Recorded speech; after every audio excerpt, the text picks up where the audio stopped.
I was born in San Bernardino. I'm a third-generation native Californian, and I grew up my first few years in Riverside, and then we moved to Palm Springs, which is where I actually grew up and went to school. I had a unique younger part of my life. I ran off and got married when I was 16 and had a child when I was 16 and became a widow when I was 17. So I was a single mom for the next 18 years or so. So again, I think I was mostly in survival mode instead of the normal course that a young woman would take even in my generation, which there weren't a lot of options back in the day. You went to college, you got married, and careers, things wasn't on the horizon.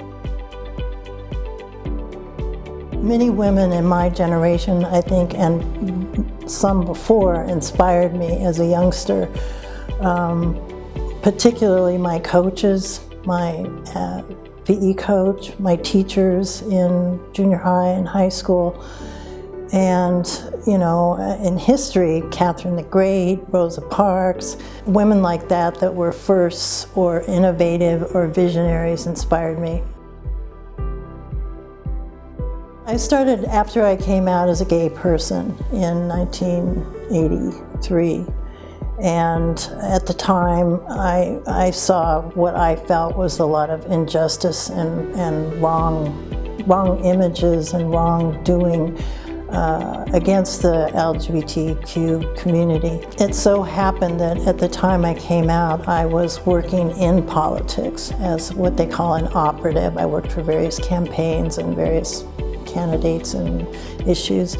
So, and I was a Republican. And this is 1980s in San Diego, which looked entirely different than it completely has flipped. A couple of things that happened in the gay community, and I was very much in the closet, that incensed me. And some of the folks that knew me in our community said, "Susan, you have the contacts and you have the people that can make these things change, but you need to, let them know you're part of our community." So that was really what prompted me to come out. And then once I was out, I just went to work on various issues. At the time, it was just simple gay rights, Homosexuality was illegal in California until 1975. So it wasn't too long after those laws had changed that there was still so much prejudice and arresting people for things that, were totally ridiculous. Founding the AIDS Walk is one of my favorite things because it would be a toss-up between that and Stonewall 25, but with the AIDS Walk, that's something that's been ongoing. It's raised millions and millions and millions of dollars. It's the largest fundraising mechanism for HIV in San Diego County, and it did change lives. It changed public perception about HIV, which was my motive. You couldn't even say the word AIDS. We could not call it AIDS Walk. It was called San Diego Walks for Life the first 3 years because people would not write a check with the word AIDS on it, or they wouldn't put a poster in their business that said anything about AIDS. I would say that's the thing I'm most proud of.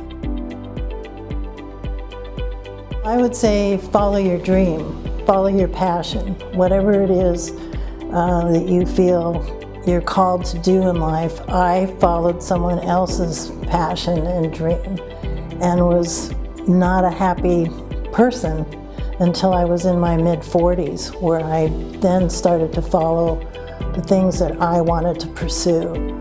But that's my message to young people is whatever your passion is, or whoever you are and whatever you want to be, go for it, because you can do it in this country.